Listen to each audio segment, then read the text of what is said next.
Justice. I'm looking for a change and I try, but I can't find it. I'm looking for a justice. I'm looking for a peace, but these guns on the streets keep talking, keep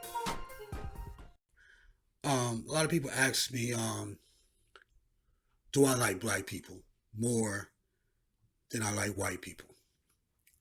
It comes up a lot, you know what I'm saying, based on things that I post, based on things that I say and everything. Um, I'm a black and Dominican male, and they feel like I favor white people more than I favor black people. So I'm gonna respond. I'm gonna respond to that because that's probably a dilemma that a lot of black males are facing in this world right now, and black women is facing in this world. You know what I'm saying? A choosing of sides, right? So my thing is, I look at I look at power and I look at war. Coming from a culture of in my family tree was slaves and black people didn't have no power like that, right? So I'm a descendant of that, right? I'm a descendant of powerless people. So in order for me to, being born, I feel like it's a part of my duty and responsibility to lead another generation of people to better things, to more righteousness, to have more than what the last generation had. That's what I feel like my purpose is as being a black and Dominican male right now in the world. The only way that I feel like I can be able to help, black people become more powerful, or any black person, not just myself, but any black person to make their culture, their community more powerful, is that you have to be able to study the person who has power over you. And in most cases, it's white people. In a lot of cases, right? So if I'm in a powerless situation, in order for me to get out of my situation, I have to become powerful.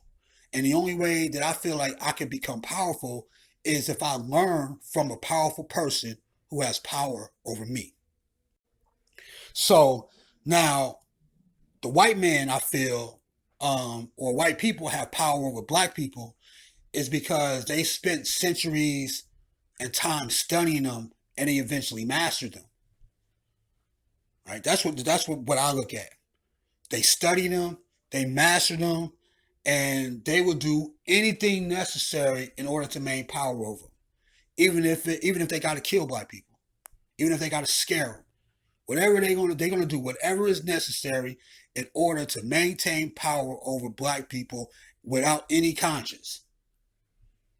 Like, look at the way the world is going on right now. Look at 10 years ago, look at 50 years ago, look at 100 years ago. Really nothing changed. Maybe more severely, maybe more cunning as the years go on, but it's pretty much the same thing. So when I look at black people, I feel like, especially the black male, I feel like black people should do the same thing to white people. Master them, study them for years and years and years, and understand why this race of people has power over your culture and how to eliminate their power over you so you can get power in order to make yourself free. But the problem is, in all that, now that sounds like it could be kind of like easy to do or kind of hard to do or whatever. But the problem is, and why we can't get to that point, because it starts in our childhood. It starts in our environment.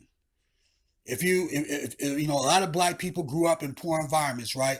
They grew up around niggas. They grew up around gang bangers. They grew up around all different type of shit, right? So it's really your environment.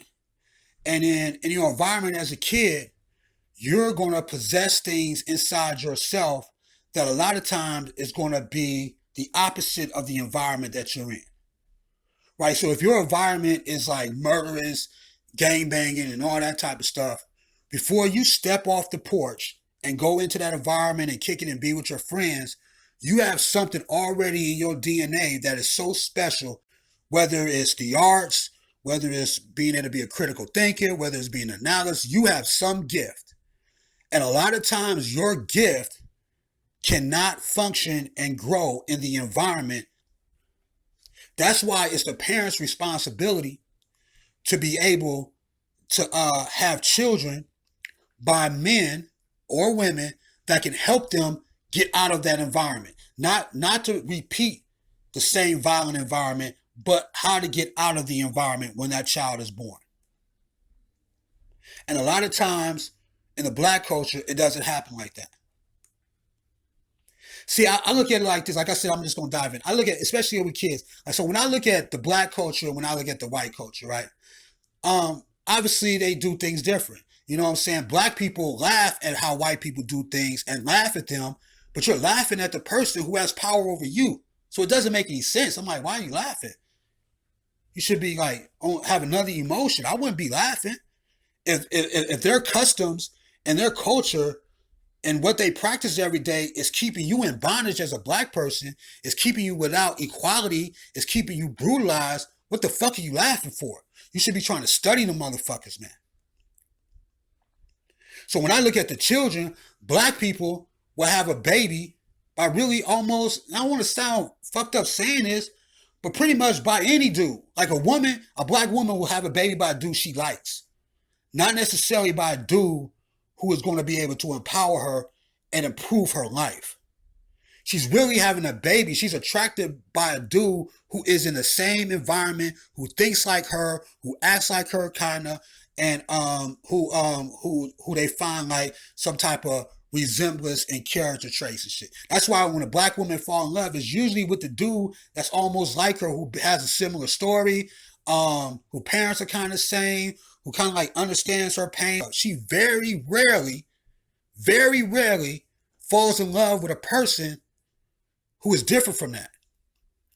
Very rarely does she fall in love with a person who has the ability to fix them, has the ability to end those problems that she had in her childhood days, have the ability to get her out of that environment that's been so murderous through her generations and everything.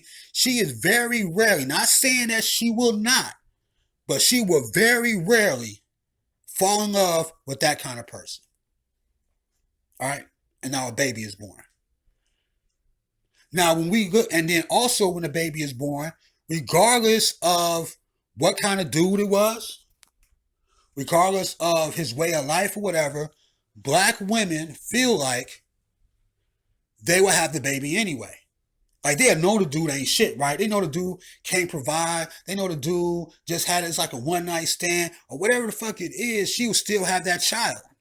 So that baby is being born, right?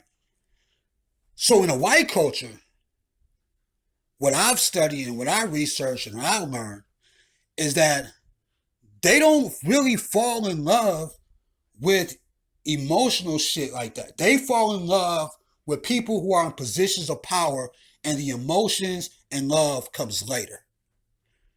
Like from doing my research, like I've done a lot of research, right?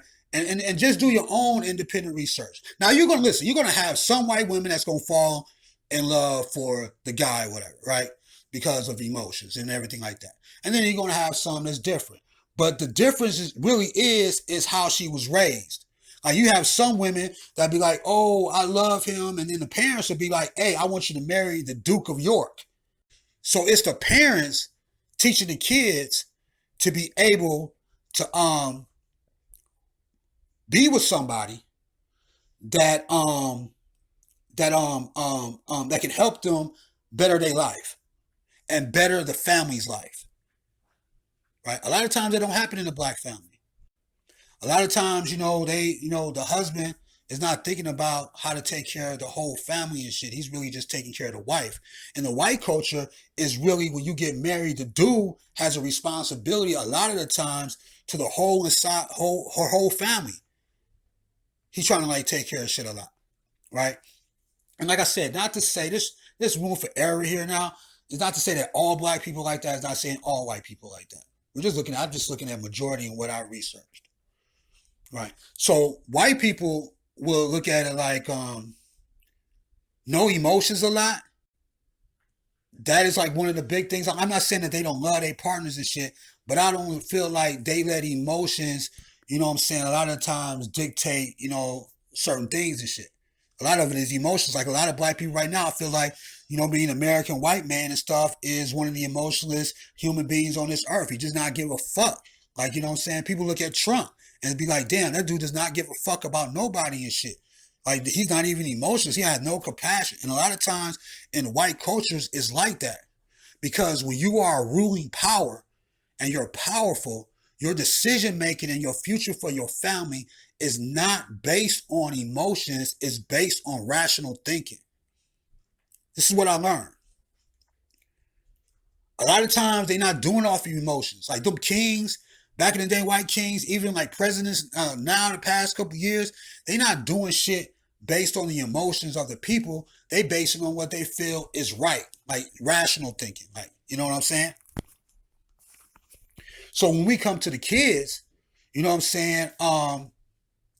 A lot of times women are having kids that have, you know what I'm saying, that have powerful husbands. That's pretty much the aim. Because a lot of the white culture, they push you to have husbands, right? A lot of times in the black culture, they don't push you to have a husband. They push you to have a baby daddy. That's my baby daddy right there. It's like all the white people, all the white women I've been around, and if I look at all the white women I've been around, and I look at all the black women I've been around, I have really never seen, or never, I can't say seen, I have never really heard a white woman really say, that's my baby daddy, unless she was like dating a black dude and she was involved in the black culture. She may use that word. But a white woman dating a white man, she is not saying like, that's my baby daddy. She might say the father of my children, and she's going to probably say, more than likely, she's going to say, that's my husband. Because in those cultures, marriage to me, this is what I look at. It's my perspective. Marriage to me is a merging of families. It's a merging of empires for the next generation to even be more powerful. And the black culture is really not emerging of empires. It's really a black woman or a black man being with somebody for themselves, not being with somebody that's going to help the entire family on both sides of the board. That's what I learned too. It's like different. So when the children get here, so when I look at children, like black women, like with abortions, like I said, let's go back. Like black women probably ain't gonna have no abortion and none of that. The white woman will probably have an abortion a lot quicker because she knows that if she brings that child in the world, it's probably going to be a disgrace to her parents. It's probably going to be, she probably not going to be able to provide for it. Like she knows she ain't going to be able to provide for the kid. She knows that she's not going to be able to get the kid out of a certain environment. She knows that that kid is probably going to suffer. So instead of letting that kid suffer and be a contribution to the destruction of humanity in the future when it grows older, she is willing to terminate life right then and there. That's what I learned too. Black women will not care. They will have the baby anyway, without no father. And a lot of times when white women don't have no father, they know that that dude ain't right or whatever. He switch on her. She down there having an abortion. Any type of thing that she feel, dog, like, you know what I'm saying? That baby is not going to be correctly or being able to be better in life. More than likely, that white woman is going to kill that child. Straight up. So we have to look at that. And then we have to look at environments. We got to look at how, you got to learn how white people in their environment operate and how black people in their environment. See, the reason why I feel like white people are so powerful and to be learned from is because the white man can survive in any environment and be powerful, really. A black man can't. A black man is pretty much only powerful in his own environment. A white man is powerful in any environment that he stepped to. Because what I look at is the white man has the ability. He has the ability. Every man, okay, let's go back like this. Every man is born with the ability to kill. You have that in you, right? Because the man is like the savage, right? The man is like the hunter. The man is the protector. The man is the provider. So he has that some type of DNA marker inside him that, yeah, he will kill your ass, right? Black male and white male got that shit. So the difference that I see is that white men will kill another culture if it threatens its environment. If another culture is trying to rule over a white man, or another culture is trying to be able to make a white man a slave, that white man is probably going to kill them without a problem. But when it comes to a black man, for some reason, that when a white man comes there and shows potential of destroying his family or killing off his family or making him into a slave, that black man does not kill that white man and stop him. Which is a huge difference when you start thinking about survival on the planet Earth.